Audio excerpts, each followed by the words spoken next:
All right, folks, welcome back. This is episode number 10 of the 2022 ICT Mentorship for the YouTube channel.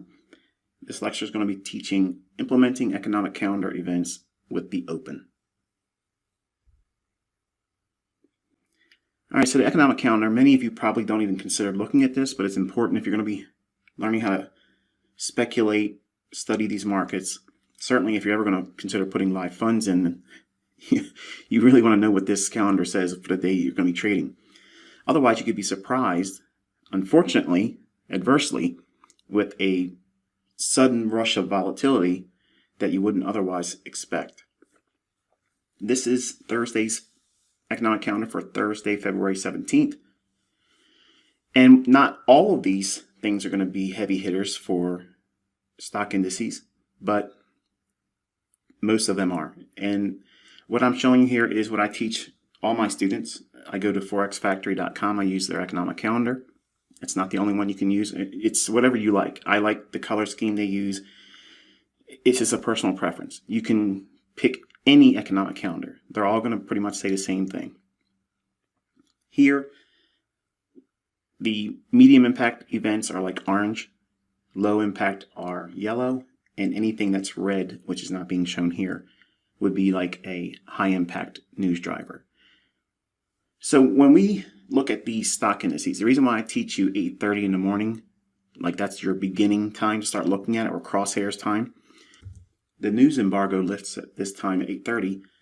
Typically, there's a bunch of news events that are being ushered into the marketplace at that time. Now, some of these reports or speeches or data points, they may be used as a smokescreen. They may be used as a catalyst to have price go up or down at the time of their release. Other instances, like I'm going to teach tonight, usually there's going to be a build up or a dropping down in price right before the report comes out. And then the real move starts to ensue. Okay, so it'll make more sense as I get into the actual teachings. Okay, so we're looking at the NASDAQ daily chart. This is the TradingView continuous charts. That way you'll know what I'm looking at here. It's the one we've been working with in this mentorship. So the daily chart, when I'm talking about Power 3, a lot of comments came in the previous video mentioning how it was confusing to them because obviously they're new. They just found me. They don't know what I'm talking about when I say Power 3. I actually have a teaching in the YouTube channel, so you can look it up and study it. But I'll give you a little bit more amplification here. Also kind of like help bridge the gaps in your understanding about daily bias. Because if I could tell you what was the most requested question over the years since I've been mentoring people, without a doubt, absolutely without a doubt, the number one question I get is, ICT, can you please teach me the daily bias? Can you tell me if it's going to be an up day or a down day?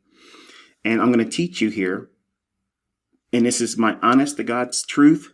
Okay, I'm never going to be able to do it any easier than this. Okay, you just have to study price action and you'll see it for yourself after a while. But this is really all I teach my students, and it is nothing more secret to it. This is it. Okay, it's just the brass tacks of looking at what the daily range is likely to form. So right away, we're looking at the daily chart. And as I mentioned in the previous episode, I outlined this high here and this low, and that was the range we were within. And the 50 level was equilibrium. So again, above equilibrium is what? The premium market. And below 50% is a discount market. So we traded back up into the top end of the range between this low and this high, and between these two levels here. Remember, I gave you this low and this high. That's a imbalance. Okay, it's a fair value gap. This market was down in a discount initially after we had that indecisive candle. Go back and watch the 9th episode. If you haven't watched that one yet and you're watching this one, it's going to feel like even more confusion. But we had an indecisive candle here, and we were in a discount. Even though I believe, and I've been telling my own students that I believe we're going to clean out these lows down here, we went to a discount relative to the dealing range between this high and that low. So below it, we're at discount, and we have an imbalance. So it's likely to do what? Go back up and rebalance this before going back down. Listen to what I said in the episode number 9. I said, even if we trade back up into this range, there's trades you can take even if we believe that it's going to go below those lows. That's me tipping my hand to you. I'm not trying to provide you signals. I'm not going to tell you buy here, sell here, put your stop here, take your profit. I'm not doing that. In the community tab on my YouTube channel, probably once a week, I'm going to point out something in the chart right before it happens, and I want you to try to study it. You may not be able to see it real time. You may miss it, come to the YouTube channel after work or whatever. Maybe you're sleeping and you couldn't see it at the time. But still go through your charts using the information I'm providing you. I get asked all the time, can you please put a date and time reference in the post? I forget. I try to remember doing it when I wake up if I'm going to post anything, but something happens and I see it in the chart and I must want to put everything in the post and I forget it. So I apologize for that. It's a work in progress, folks. So if we look at the reference points of it being in a premium market or a discount market, but then we have this imbalance and we have a bias and it's likely to go down and take out these lows. So what have we said here in short? The market's been going lower. Yes, we took out some sell stops below this low with the sell side liquidity being taken out here. Then a natural retracement, which is reasonable. Then we start to decline. Then we come back up one more time. Failure swing, doesn't go above that high. And then it breaks down and it creates an imbalance when it takes out this short-term low. Wow. That's kind of like the model I'm teaching you. Yes. Now, what's the framework here? We rallied, broke below a short-term low with the model suggesting that these lows may be taken out. So any rally or up-close candle or candles should be viewed as a potential shorting candidate. Now, ring in the imbalance. We traded up into the imbalance. One more day, we swept above it, not by much. Then, the next day, we open, we rally just a little bit, and then plunge. We took out the previous day's low and the day before its low. So both of these daily lows have been cleaned out. Now this one is the next one. Then down here. So when I talk about Power 3, I'm specifically dealing with this time frame, the daily chart.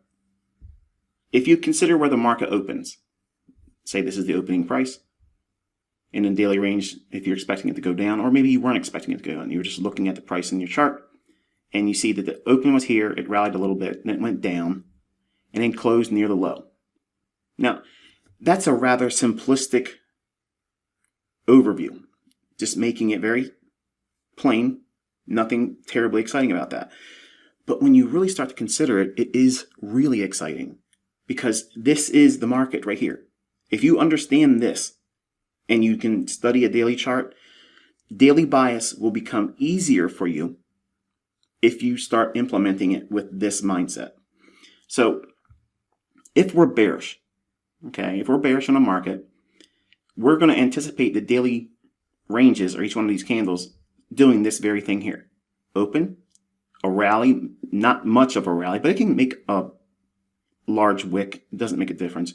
But the general premise is it goes up just to go down and it closes down near its low when it's bearish.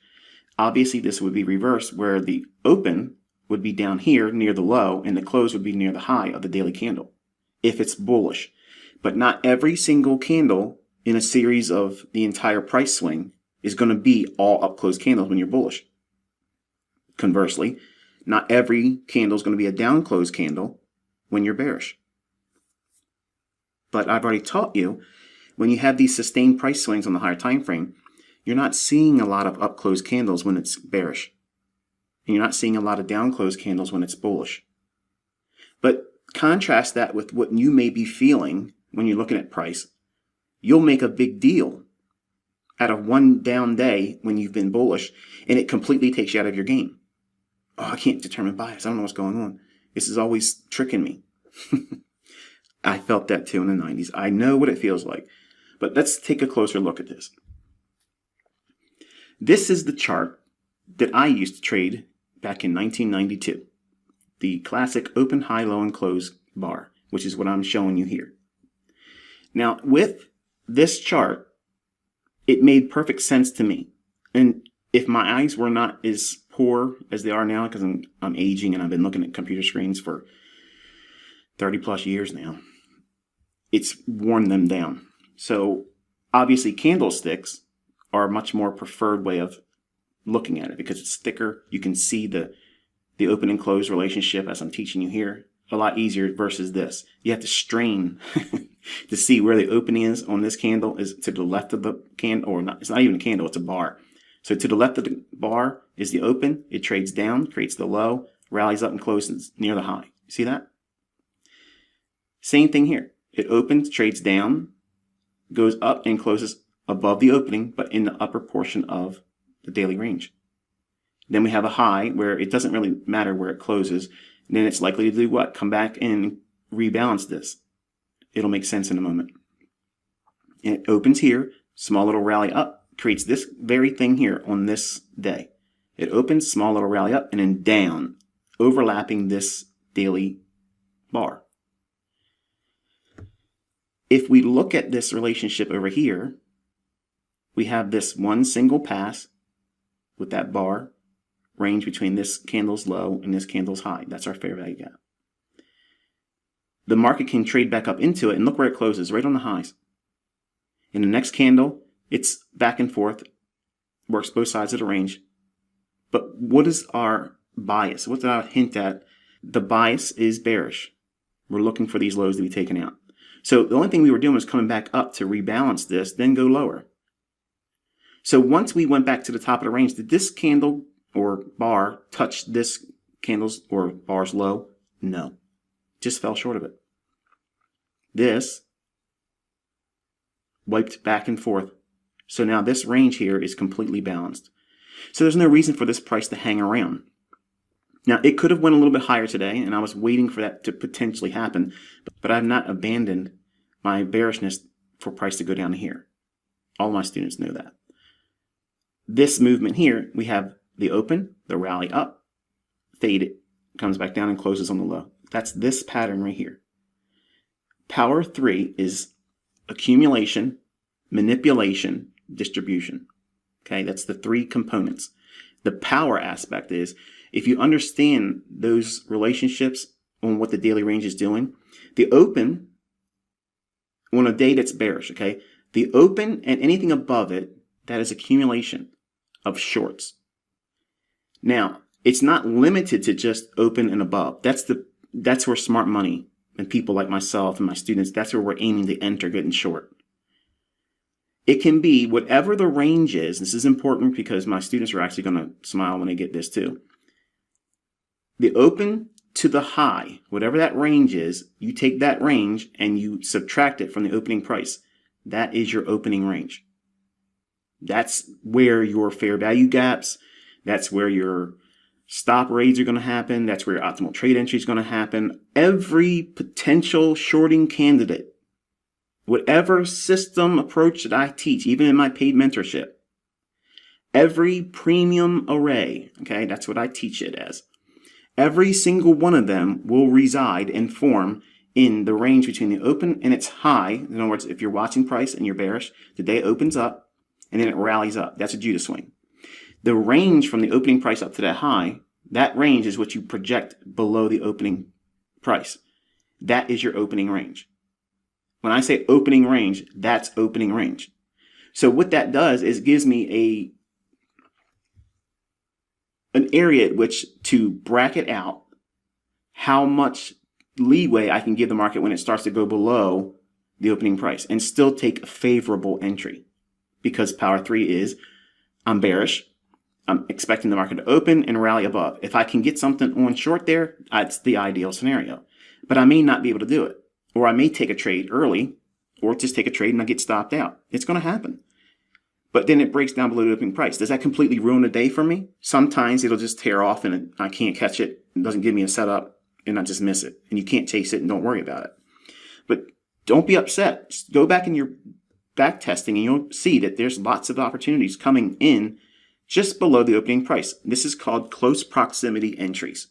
This is what I promised in this mentorship on YouTube. Teaching you in the mentorship community, I already know most of you that have recently found me, and there's been a lot of you that just came on. I appreciate all of you joining me, but you don't know all the things that I've been teaching on this YouTube channel. So you feel like you're drinking from a fire hose right now, and it can feel like it's tearing your face off because it's so much information all at one time, and it leaves your head spinning. Like this guy keeps talking, I don't understand. Get to the point. The point is you need to have layered understanding. And if you're not going to be patient and go through the content properly, I'm not going to help you. I'm going to frustrate you. And you'll probably come back to me later on and then learn properly and wish you would have stayed and did it the right way the first time. But that's for you to determine on your own. Having the opening range. When you're bearish, whatever the high is from the opening, project that down. Your sell setups are going to form in that. That is accumulation of shorts. The manipulation is the initial rally up. That's the sucker play. That's typically the breakout artist thinking, oh, it's going to go higher. No. It only goes up just to go down. That's a fake run.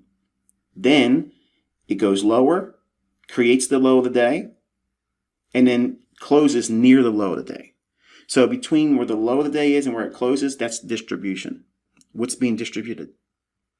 Smart money's short positions. So they're selling at the open and above or just below it, riding out the daily range. When it creates the low of the day, how do you know when the low of the day is formed? Well, I've taught you time references. So if price has been really taking a beating going lower, and you're getting towards the end of the day, like 3:30, 3:45, something like that, it's probably really close to the low. Not all the time. Sometimes it creates a real fast, sudden continuation. And if you're not expecting it, or if you're offside, it can be bad. But if it's on side, it's really fun to be a part of that. But generally, it's the last portion of the trading day, and it'll create some kind of a low. And then wherever it closes, between that low and where it closes, that's where the distribution cycle is occurring. That part is not that important. The main thing is understanding, what does this candle have the highest probability in terms of forming? An open, rally, sell off, and close down on its low? Or is it likely to create an opening, trade lower first, then rally and close near the highs? Let's take the close out, okay? I don't want you thinking that you have to know or be able to predict the closing price. That's more advanced. You don't even need that to be profitable. You just need to know, is this daily range more likely to expand higher or lower than the opening price? That's it. That's all you have to do. That's the key to bias. Now, how do you know what the bias is going to be most likely? Not everyday bias. Most likely, what's the bias going to be? Well, let's go back to this low over here. It creates a swing low. That means a low with a higher low to the right of it and a higher low to the left of it. So it's 3 candles that make up a swing low. You do not need a Williams fractal. That's way too many candles and you've missed the move. Okay, you don't need that. No disrespect for the gentleman, but that's nonsense. You don't need that, okay? You only need 3 candles. Once you get a swing low or a swing high and you have the proper context and you know what you're looking for, that's it. You go in and you start hunting it. Now watch what happens. We have a swing low form. The very next candle, we have an opening. It trades way down and then comes back up and closes right near the highs. Is that the opposite of this candle? Yeah, but it's got a whole lot of movement below the opening price. So something just took place down here after this swing low was formed. Did this candle or bar go lower than that one? No. I promise I'm going to switch the candles, but I just want to show you from this perspective, because this is what we were forced to learn on back in the old days, okay? Back in the dinosaur time. So the rallying up on this candle here and closing on the high, that supports this as a swing low because it didn't take out the lower low right here in the middle. Between this low and this low, this is the lowest low of the 3 candles or price bars. The next day, we have a big washout from the opening, trading down, and then it closes on the high. So the next day, we're likely to go what? Into this area here. Isn't that a fair value gap? Sure it is. What's the daily bias likely to be? bullish. So that means it's going to do the opposite of this. It's going to open near the low and then rally and expand higher. Will it close on the high? I don't know. It could, but I don't need it to. I only need it to open and start to rally and get up in this area here. That's an opportunity. That's a trade. Does it do it? Yes. But now when we trade it up into this area, look what happens. Next day, you might be expecting an open rally, close high. It doesn't give you that. So that could be a day where you missed an opportunity or you took a loss. No problem. Next trading day here, what are we seeing? We're seeing the market retrace back down into this run. How far can it go down? Well, look at your high down to your low. Equilibrium, it's probably going to go below equilibrium. To do what? To offer the market a discount. The market does what? It goes down below it, provides a discount. Once it gets there, our mind, or we're thinking, it's going to be the opposite of this. It's going to be the open near the low and expand higher. That's power 3. It's going to be accumulation of longs at the low and then rally higher. We have it right there. It opens near the low, rallies, and closes on the high. The next day, same thing. Opens on the low, rallies, and closes on the high. Now we've gone deeper into this area here, and in a small little range, but it's still the same function of power 3. Accumulation, which is open near the low, trade down, and then close high on the daily range.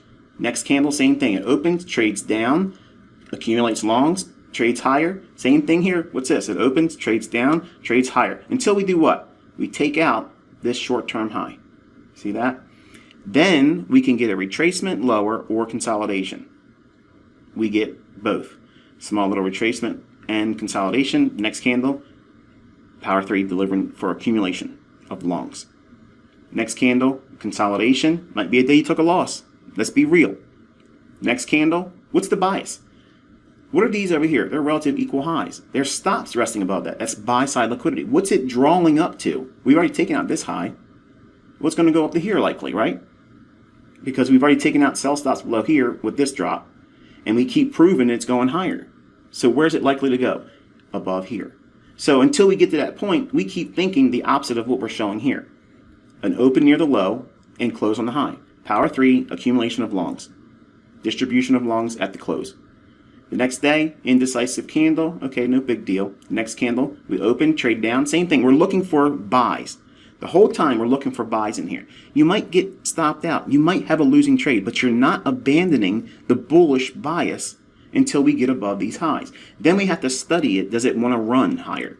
Once it clears these highs, does it keep showing and want to go higher? Well, we had a nice run here. The next candle here, nice run here. Small little indecisive candle there, but then we go back in the same cycle again. It's expanding and it's accelerating higher. Each day, we're looking for longs.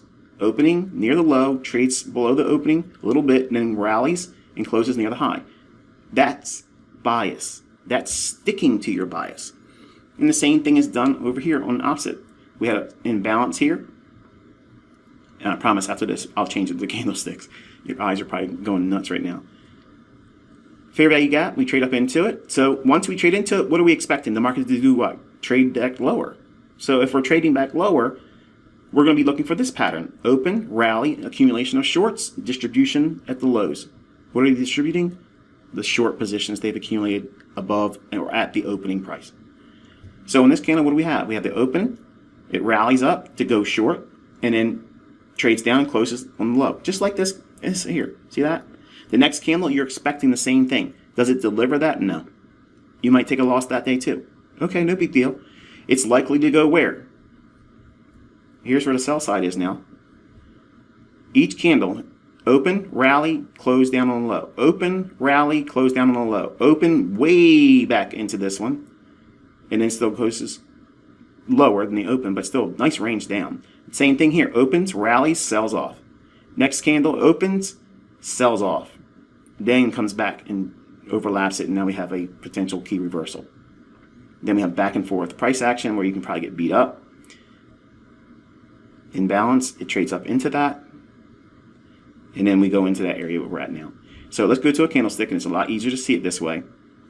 But this function of power 3 is how I teach the bias, and I also teach how to submit to the daily range. You have to learn how to hold to the close. If you're going to just day trade and you're not really participating in the sustained moves that's made available in these daily ranges, like today. I mean, look at this move here. That's nice. Many of you probably took shorts. Maybe some of you took longs. I got some people putting comments in the previous video saying, you know, I saw a fair value gap at this price at this time for a bullish. It's not bullish. We're not buying. Our bias is not bullish. It's bearish.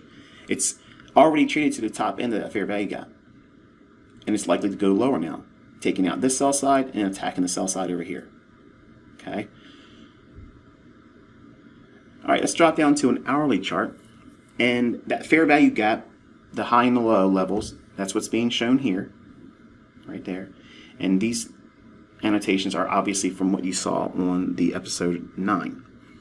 So watch what happens. The market trades down, finds some support at the low end of the fair value gap, then rallies back up to the high end of the fair value gap, and then breaks right before midnight on the 17th.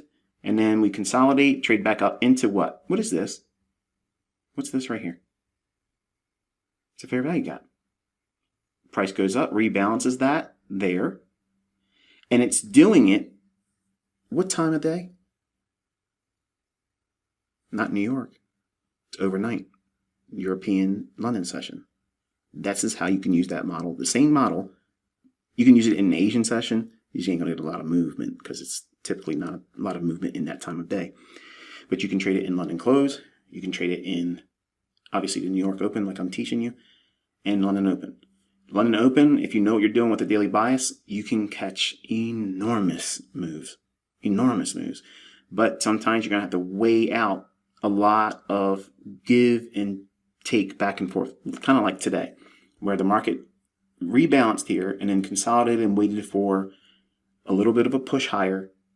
Then the news came out. Okay, so I'm going to hopefully clear that up for you now. All right, 15-minute time frame. I'm going to take a look at this imbalance here. We rode up into that, rebalancing all this movement down. Remember that paint roller analogy I gave you?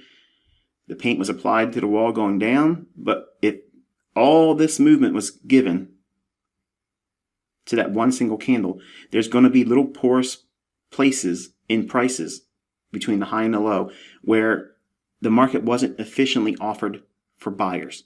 There wasn't much time and back and forth pricing to give buyers an opportunity to get in there and participate. So an efficient market will see the market go back up and reprice that. So it's down and then right back up, like paint being applied to a roller on a wall. You want to make sure you go back and forth to deposit the paint evenly. So there's an even distribution. So again, the background of this chart, that's the wall. And every one of these candles is a paint roller. And whenever you see these big, long, drawn-out candles, there's a strong tendency, not all the time, but there's a strong tendency for the price to go right back up and overlap over that entire range. Same thing over here. We have the market drop down, creates a fair value gap here. Doesn't it take out some lows over here? Yes. There's displacement. And then you can have an order to get in short here. But then watch what happens. This little pump up. That might be scary. It could have stopped you out if it went higher. That's the risk in this, folks. I'm not going to give you a silver bullet that removes losing trades. I lose trades too. You're going to miss moves. I miss moves. Okay. You're going to read it wrong. I read it wrong sometimes. Okay. I'm not perfect, but I'm giving you tools and processes to help you determine where the most likely scenario is going to be. And then you just work those statistical odds, and hopefully with sound money management, which I'll cover, which will hopefully get you to the winner's circle more often than not. All right, so we have the morning session starting before 8:30. We have a rally up, and then it breaks lower. In this area here, we're going to have to drop down to a lower time frame. But before I do, I want to give you a little bit more details. Think about what I've taught you so far in this teaching for Power 3. The accumulation, manipulation, and distribution cycle of the daily range. If we are trading near the high end of that fair value gap on the daily chart, that's what that level is, okay? When we just drop down to a lower time frame chart. So with this 15-minute time frame chart, and I apologize, the chart's a little bit shifted. It's still the same chart, I just added the annotations. The idea is we're expecting this Power 3 formation where it's open, rally, create the high of the day, sell off and close near the low. That's what we're looking for. Why would that bias be expected on this day? Because we worked the upper end of that fair value gap on the daily chart. Then we had multiple shifts in market structure bearishly, when we already have a bearish bias on the daily chart anyway. So it gives you a high probability that this day is going to be a down close day. It may not close on the low. It might just be a big down move, and that's all you need. You just need movement. So this level here, it's dashed, that's the midnight New York opening price. This is what I'm referring to when I'm looking at the opening or power 3 on a daily chart. That price right there at midnight. Look what's occurring. That right there is equivalent to this little tick on this diagram here. It opens, it trades above the opening, just like that candle does on a daily chart. It opens and goes higher. You want to be selling short here. Why would you want to go short here? Well, it went back up in there and redelivered the down stroke on that paintbrush or roller on the wall. Well, now it's going back up. When it's going up like that, it feels unnatural to go short. Like, you don't want to sell short. It's like, this thing's going up. Why would I want to go in there and go short? That's the benefit of studying old data and then reading price, studying it real time, and without taking any demo trades, without trying to pick the targets. Forget all that. You want to practice for months reading the tape, studying price action, watching it. Even if you have to watch it with TradingView's market replay function, there's nothing inherently wrong with it if that's all you have and you can't watch it live. But it is altogether something different and much more beneficial if you can watch the actual live data. So as I mentioned in my own paid mentorship, I always counsel my students to, if they have the means to do so, invest in like I have Camtasia. Camtasia is what I use to make these videos. It's through TechSmith, and TechSmith, you can Google them. It's pretty inexpensive. It's an easy platform to use. And I have had wonderful results with it. I don't have any complaints. I've done all the upgrades every time they have it. It's just really good. If you have a job, or if you have a business that you're running, or if you go to school, or if you just got to sleep, if the time zones don't line up for you, you can set up a recording and just let it record for 8 hours. It'll do it. And as long as you have space in your computer, it'll do it. And then you can go back and literally play that time, real time, and watch the candles paint. Unlike TradingView's replay function, where it doesn't give you the ebb and flow of the candlesticks forming. It's just basically the opening and then a closing of what the candle did. It's kind of clunky and wooden. It doesn't really give you that organic feel of the candlesticks actually forming real time. Whereas if you recorded your screen doing it, then there it is. Don't worry about your screen burn-in time either. Camtasia will record the screen. If your screen protector comes on and it goes blank, it'll still record the screen. All right, so we're looking at the opening price here, and then we're expecting a sell to form. Well, here's that fair value gap. It rallies up into that. Isn't that a sell above the opening price? Yep. Sure is. From that opening price to that high, that's the highest high. Take that range and subtract it from the opening price. That's about in this vicinity here. Okay, right in there. So what's occurring? Well, we have this sell here. Then we have this sell here at the equities opening. And then we have this imbalance in here. So from this range high to that low, multiply that by 2 as a projection. In other words, whatever that low is to that high, that much lower you'll expect to see a short. And it forms right here. That's exactly what I taught you. I did not cherry pick that, folks. You can go back and look at data as long as you can find data on daily charts, okay? And if you can get a intraday chart, like an hourly chart, you'll see it. It's there. But this is a 15-minute time frame. That's my bellwether chart. That's what I teach all my students. This is the one you go to for day trades and or scalps. You can find everything for intraday trading on a 15-minute time frame. If I was held to a decision of what time frame would you be forced to trade with if you had to pick just one ICT, the 15-minute time frame. Because I can do anything with that 15-minute time frame. I can swing trade, I can short-term trade, I can day trade, I can scalp. But you only need to have one discipline, one way of doing it. And you might not like the 15-minute time frame. You might like the 1 minute chart if you're trading indices. But you have to have the storyline of the 15-minute time frame to get the full panoramic view of what price is likely to do. So with this continued teaching here, right below here, what's that? That's sell side liquidity. Relative equal lows. So you can test this on your own chart. I omitted it by mistake. I apologize. But the low on this candle here is 14,381 even. Okay. Don't take my word for it. Go look at your own chart. It's there. So 14,381. I would have preferred to include a line projecting that out in time, because you'll see in a moment when we drop down to the lower time frame. But the setups are forming here above the opening price, right here near the opening price, see that?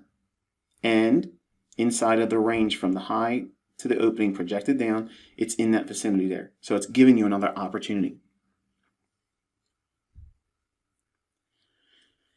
So again, what's occurred is we went up into that fair value gap on the daily chart. We're back on the daily chart again.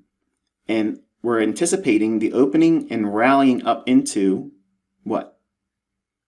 Maybe the high end of that fair value gap, or something forming at the news release at 8:30.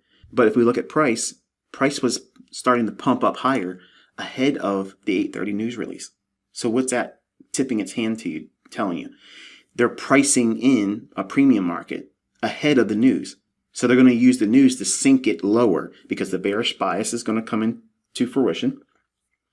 They're going to expand price lower, and they've already established their shorts because they accumulated above the opening price. And we can see that in the price action of each little short-term rally up, like we're looking at here. So here's 7 o'clock in the morning. It rallies above these relative equal highs and cleans up the imbalance here. And look at that right there. See that? Remember what I told you? If there's two fair value gaps, try to trade it in here, but anticipate and use the money management to allow for your stop to weather a run up into that. And we got it right there. Now, strip it down to what I taught you for the structure of the trade, or the framework. Swing high, broken to the upside, taking out buy stops. So buy side liquidity is taken. Then we have a swing low. It's broken. Did these candles come down lethargically? Was it like a slow meander decline? No. It was sudden. It was a lot of momentum. It was energetic. You can't miss those down close candles right there. That's obvious. They stand out, right? So that's how you know you have a shift in market structure. In this area here, it doesn't have a fair value gap. That's okay. This is only a 5-minute chart. This is where we start doing a top-down strip of 5-minute, 4-minute, 3-minute, 2-minute, 1-minute. The first fair value gap we come to, if we find one on a 4-minute, you don't need to go down to a 3. You don't need to go down to a 2. You don't need to go down to a 1. If you go down to a 4, you don't see one, you go down to a 3. If you find one there, you don't go any lower. Okay? If you don't find one on the 5, the 4, or the 3, and you go down to the 2-minute, and you find it there, that's it. You don't go down to the 1-minute. If you don't find it on the 2-minute, and you do find it on the 1-minute, then that's how you trade it. But what if you don't have one on the 1-minute chart? You don't have a trade. How's that for logic?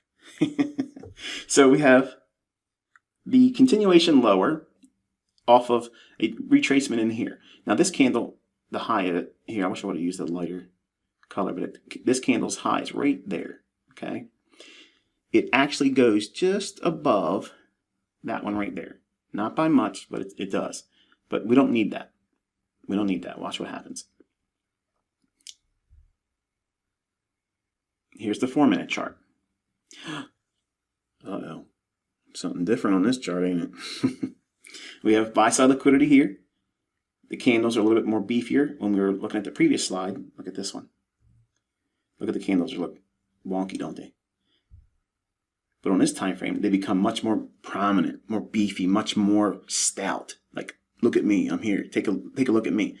That's what we're looking for. We're looking for clean price action, where we can see the nice candlestick formations, where we're seeing the even distribution of the price going higher or lower, in this case going lower, but we're seeing that little break where there's not an even distribution of price. That's the fair value gap. So we have that run above buy side liquidity after rebalancing over here. it goes above it, and it breaks down. So we have an idea, okay, we could potentially see a trade short here. I like this fair value gap, but we also have a little bit of imbalance in here. So I want to trade in here, but my money management has to permit me to weather a run up into this area too. Remember that, that's part of the rules. But in here, we're going a little bit deeper. In my YouTube channel, I teach a breaker pattern, okay? And that is a high, a low, and a higher high. That's what this pattern is here, and we're seeing that return here. So if I see a breaker like this, yes, I think the market could potentially trade up into here, but I'm going to use the breaker's candle and just above that for my stop. So I'm not going to go way up here or way up in here, because my foundation to teaching the ICT breaker is the market's going to mostly stay in the lower half of the breaker candle, which is the down close candle right for the big move, up higher, taking out a short-term high. Trust me, the breaker is taught in the YouTube channel in other lessons. I'm not going to pour myself over top of lessons and regurgitate things, because there's a lot of you that have been training with me for a long time, and you don't want to go through that. And the new people that are here, I understand your enthusiasm and you want to know everything like a sponge. I get it and I love it. But trust me when I tell you, that is taught in the free lessons in this YouTube channel. Okay, just remember it's a bearish breaker, and that pattern is the support structure of why I would not expect it to have a higher stop up here. Okay, so here's the fair value gap range from the low and the high end, but it's specifically this candle's low and this candle's high right there. Extend that out in time. Look what happens at 8:28. The candle's showing 8:28 here because it's a 4-minute chart. But once we're trading inside here, all I need to do is trade above this candle's high. I want to be short. I don't want to mess around. It might not give me an opportunity to get in. It might not go higher up into that fair value gap. I want to use the easiest, lowest threshold entry technique to get in to make sure I'm a part of the move. Then I'm going to be aiming for those relative equal lows. That's that 14381 level, 14,381. Remember that relative equal lows? I said I wish I would have put a line on it. This is the time frame I added the line. It's the 4-minute chart. Now, if you look real close, you can see there's a little tiny little arrow right there, and a bunch of them over here. What that is TradingView's paper trading module, and I put some short on this today to illustrate what many of you have been asking me in TradingView comment section. A lot of you send me comments through TradingView, and I apologize. I don't get to them a lot because there's a lot of them usually that happen, and I just don't get to them. I'm sorry. I'm not purposely trying to ignore you. It's like Telegram. Telegram, people send me messages there too, and I don't have time to go through it. Emails, absolutely, I don't have a whole lot of time to get through because everybody wants to write a long story to me, and I appreciate them, but I can't sit there all day long and read all that. But the idea of showing what a discount broker margin, what could I do with that?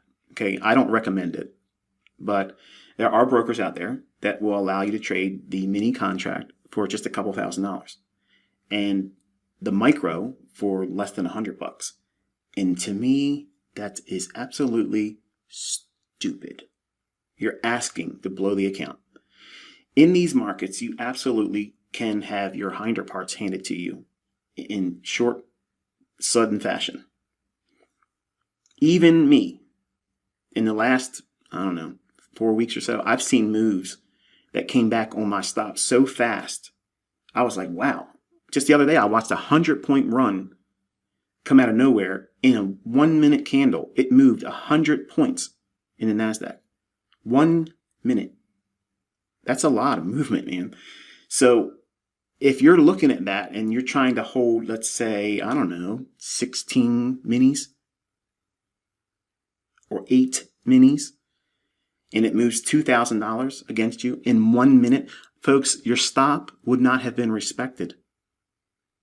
It was literally way above your stop loss if you were using one, okay? So you would have got stopped out with negative slippage.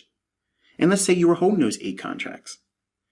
Well, let's say you got burned for 50 points in slippage. And you don't think that's possible? Oh, it's there. 50 points, just like this. That's $1,000 times your 8 contracts. You just lost $8,000. And you're going to tell me that you can open up an account with I don't know, $10,000, whatever, and you're going to trade multiple minis because the discount broker allows you to.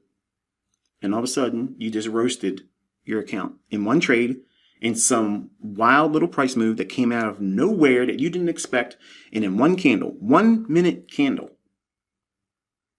it just smoked your account just like that. There's teachers out there that are promoting the idea that that's a good idea.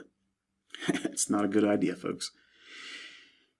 $10,000, that's the absolute minimum, and I don't think it should be that. I think it should be a little bit higher than that.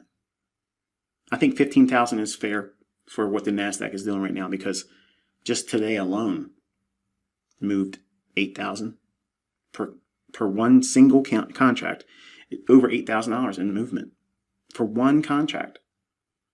Now that's, top to bottom, and likelihood of you being in that move is probably, obviously not likely, but the measure of risk needs to be appreciated and respected.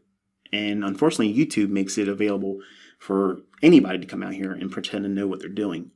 And unfortunately, if that person isn't skilled, if they don't really do what they say they do, or teach proper risk, or to teach you to respect the level of risk that's required to trade these markets, they're doing you a disservice. And that's the number one reason why I taught for a long time with a demo, and still teach with a demo, because number one, legal reasons. I'm not trying to be held liable because I'm not licensed to give trade advice, but it's not trade advice in a demo account. You're not making or losing anything. It's fantasy football with price charts, but you can learn how to read price action with it. This year, I've been showing you a live account. That's real. I'm not teaching through that. Notice that? Okay. At the end of the year, I'm going to share with you what that account has done. I'll be 100% transparent. I will show you line by line every single trade from every single trading day of every single trading week of every month. You'll see it. Okay. Throughout the year, I'm going to be teaching lessons about certain things, and you're going to see them applied when I share the entire history with that account. So it's more meaningful, because there's a lot of you in the comment sections that are trolling, and I know what you're here for, but I'm going to give you undeniable proof, just like the rest of you. That way you can see the lessons I'm giving you. Yes, they worked in demo, but they're actually being utilized in live fund trading by me. It's after the fact, so I cannot be accused of giving you trade advice. It's what I did with my real money. See the difference there? It is what it is. If you don't like this teaching style, there's other people out there teaching all kinds of great stuff. Doesn't mean it's profitable, but they got all kinds of neat stuff to look at. I'm teaching you how to read price. And I need you to be sober-minded about the level of risk that these markets provide us, because it can take you out quickly. So I got questioned by, 6 or 7 of the people. Some of them are actually my students in my mentorship, and others are just people that are on the internet. I don't know if they're just YouTube or if they're just trading view, people that try to follow me on there. But they asked, could I showcase what I would do with a $10,000 hypothetical account if I was using a discount broker? In other words, a broker that would let me trade with, like $2,000 or $1,500 per contract, something to that effect, for a NASDAQ mini contract. Number one, it was crazy trying to find some of those setups, because to frame the risk in it and to do big lot sizes too was very challenging. But I kept it low end. It only took me 2 weeks to do this, but you can see I put a heavy-handed short up here using what I'm teaching you here, and then aiming for those relative equal lows, which is that 14,381 level. This is my trading view account. Now, you're going to hear people say, this is photoshopped. Oh, you photoshopped this. No, I did not. I don't need to Photoshop this. In fact, my live mentorship with real students that paid me, They're going to see me show this live, and it's going to move all around. It's not edited. I'm going to log out of the account and log back in, so it's not me doing any kind of editing. It's not MT4 servers or anything like that you can play around with. It's not Ninja Trader where you can go in there and take a bad trade out and make it look good. All these things here are executions. Okay, and you can see there's 3 losing trades there on the 14th. And where's, you can see today's trades all up at the top. And that was me doing a heavy-handed, quant style heavy-handed short, and then taking partials as it was going down into that level of 14,381. Looking at this is your classic, the guy shows you the results, okay, shows you this is what I did with my demo account, and they may lie and say it's a real account. This is clearly a paper trading account. You can see it, it's there, it says it right up here, paper trading, okay, paper trading. This is all paper money, okay. I started the account with TradingView at $10,000, okay, and that was on February 3rd, just 2 weeks ago, to the day, okay. So 2 Thursdays ago, I started this and set the account to start with $10,000. Then I started trading it, and you can see the positions here with just the NASDAQ. Okay, I'm not doing anything with like Forex to make it go up. I'm not trying to pull out bonds. I'm not trying to do anything like that. I'm showing you just the NASDAQ. Starting with $10,000 in 2 weeks, using, again, the limitations of, well, I don't want to say limitations, the pseudo benefit of a discount broker. What could I do in 2 weeks doing that? And using what I'm teaching you too. That's the difference. I'm literally teaching what I'm showing here. I just showed you the example of it in the chart before. This is the equivalent of 582% in 2 weeks. Now, it's hypothetically done in paper trading, yes, but with the perspective of a hypothetical discount broker margin being used. So, whereas I'm trading with TD Ameritrade right now, and they require me to have almost $22,000 to trade one contract. I don't have a problem with that because of the level of volatility that's in there. It just makes it easy for me not to worry about it. Like, I'm not worried about it. I know I got plenty of margin. I know I got plenty of equity. If I get banged by something come out of nowhere, say Russia goes into Ukraine or China invades Taiwan or something crazy comes out and it causes the market to go nuts, because I expect that to be coming anytime now, it won't smoke my account. Okay, I'm not gonna blow the account. I guarantee you this account's not blowing. Okay, and I'm showing, in my opinion, what it would be like for someone if they ever got to the point where they put years into developing their own model. Now, that doesn't mean you can't find profitability before that, but after you've done it for a while and you found your own niche of what you want to do with the content I'm teaching you, you'll find your own groove. And once that's done and you can formulate a well-written model on paper where everything is outlined, when do you buy, when do you sell, where do you put your stop at, when do you move your stop, how many contracts do you trade, what constitutes a day where you don't take a trade, all those types of things. I will teach you those lessons in this YouTube mentorship, okay? A lot of you also are very, very excited and you're like, okay, I see you doing this, but I'm not really learning anything new. I'm disappointed. I'm not done. You give me those complaints after I say I'm done, okay? But I'm giving you gold. Like, this is something that you can go out there and turn in these markets and really develop a skill set that could completely change your whole entire direction in your life. I'm not promising profitability. Notice that? See that? I'm not promising that. I'm not promising you a 6-figure income every year. I'm not doing that either. I'm telling you that you will love price action because it repeats. It's something that's, well, it repeats. And if you know something's going to repeat, it's familiar. And things that are familiar are comfortable. Right now, you don't know what these patterns are likely to do.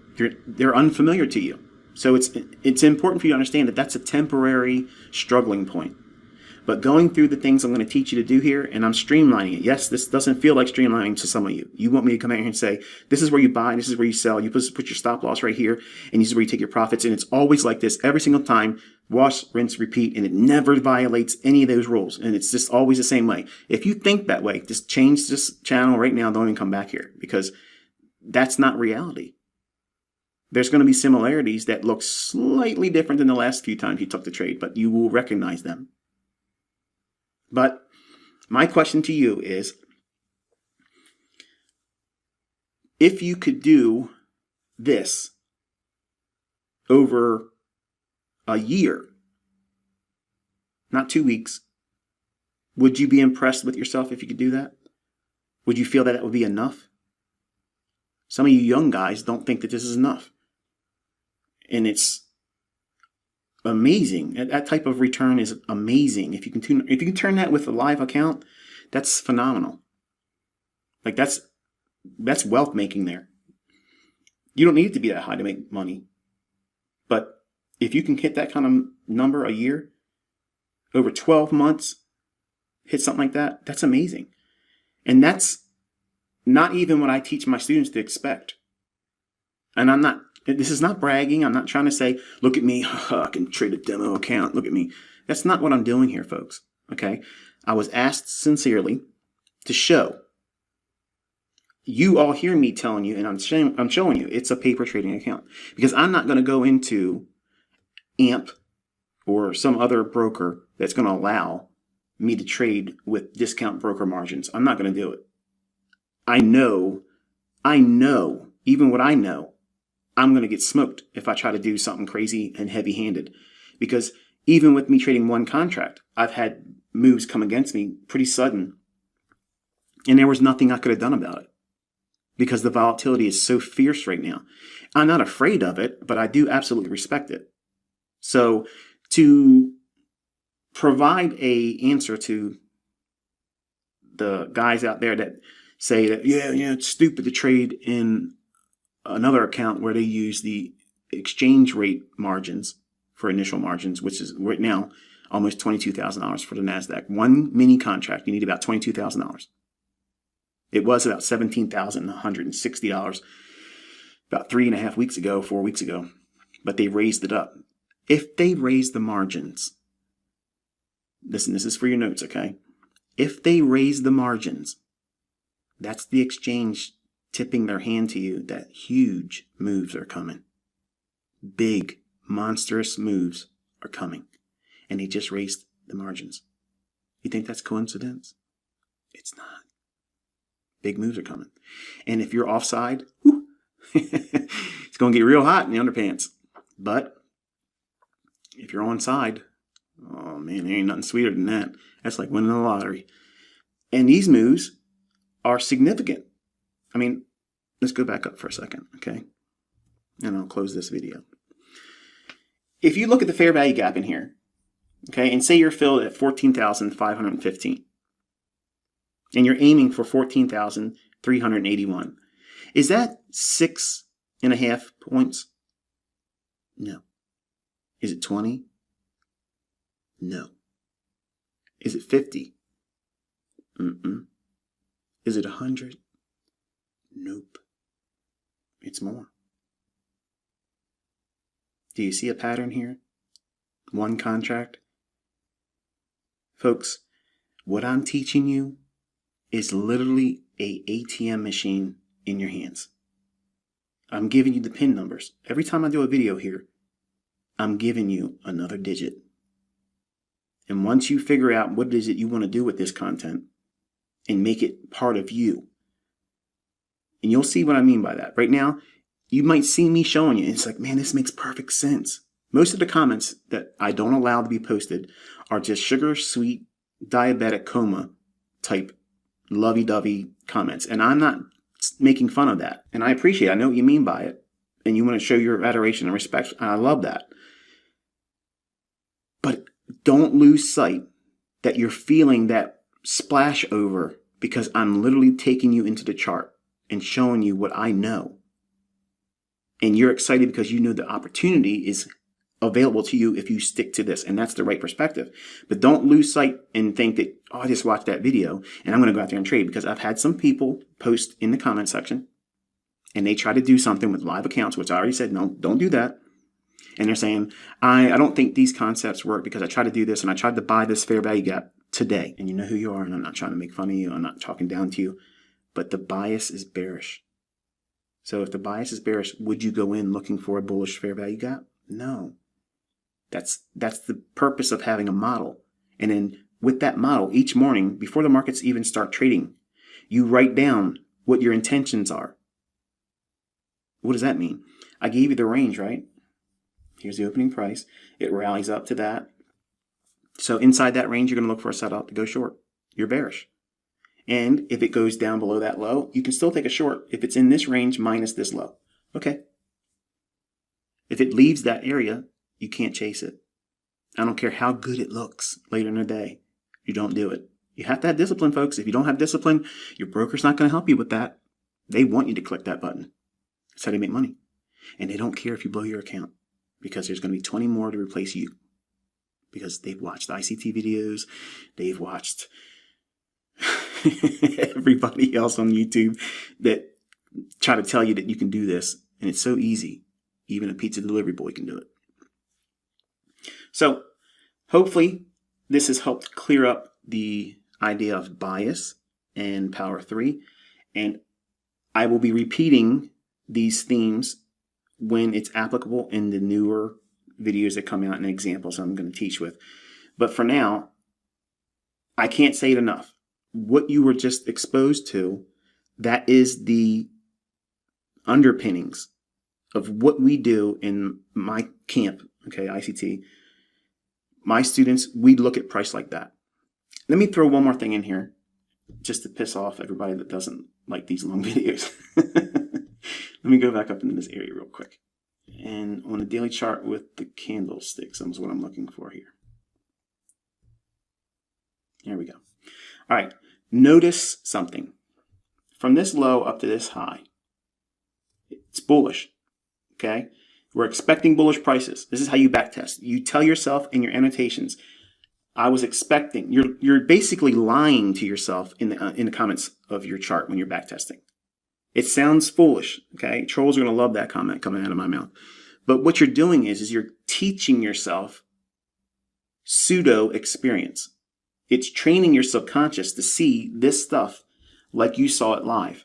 And when you record it on the chart in your own annotations and you log it and you keep it in your journal, and on the weekend you go back and look at your Monday, Tuesday, Wednesday, Thursday, Friday, and then you look at the previous week and you start looking at these patterns and how it repeats over and over again.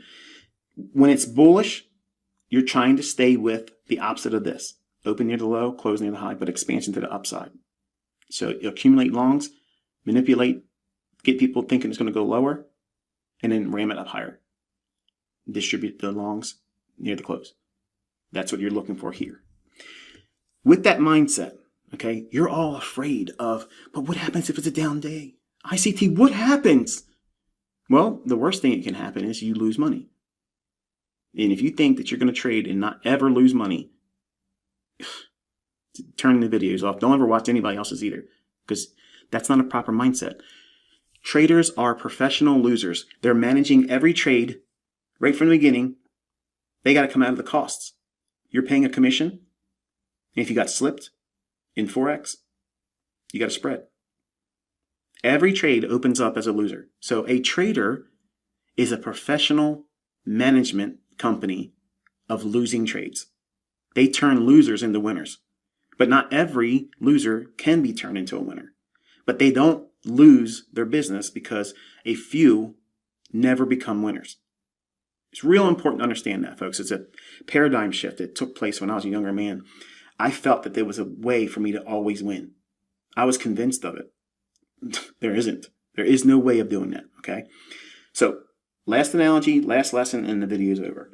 If we're bullish here, okay, we're expecting each candle to expand higher. So in other words, the close be higher than the opening on each individual candle. My up candles are green. How many black or down close candles do you see in this price run? 2. Wow. How about this price move here? It's going lower, right? Going down for the sell side here. You're bearish. But what happens, ICT, if it goes up? You'll probably lose money. But let's count how many up close candle we have. 1, 2, 3, 4, 5. Look how much range it moved. If you can't have a model that weathers, say you got a losing trade each one of those days, if that blows your account, you're not managing your risk properly. You're over leveraging or over trading. See how easy that is to deduce your problems? It's simple stuff, folks, but you're scaring yourself. You're overthinking things. You're listening to me talk about multiple concepts that will come together in a few weeks, but you're overthinking everything. And you're trying to assume just because you watched a few videos, and you're thinking foolishly that just by watching a few of these videos, we're only in episode 10. 10 episodes. And some of you think you can go out there and own the world now. I understand it's empowering information if you've never been introduced to it, but you're not going to own the world up to episode 10. Okay, you're not going to do that. You're going to lose money if you go out there and try to do this stuff. There's a lot of things we still have to cover. And you haven't even back tested enough. I haven't even been teaching it long enough on YouTube for you to even have a backlog of data to draw experience from. So think about that, okay? Trust me when I tell you, folks, these moves repeat all the time. All the time. And don't feel like you're missing out because you're not doing it right now. Put that feeling aside. Make this fun while you're learning it, and it'll never feel like a job or a tedious task. That's going to be it for this one. Hopefully it was insightful to you. And until I talk to you next Tuesday, enjoy your weekend and be safe.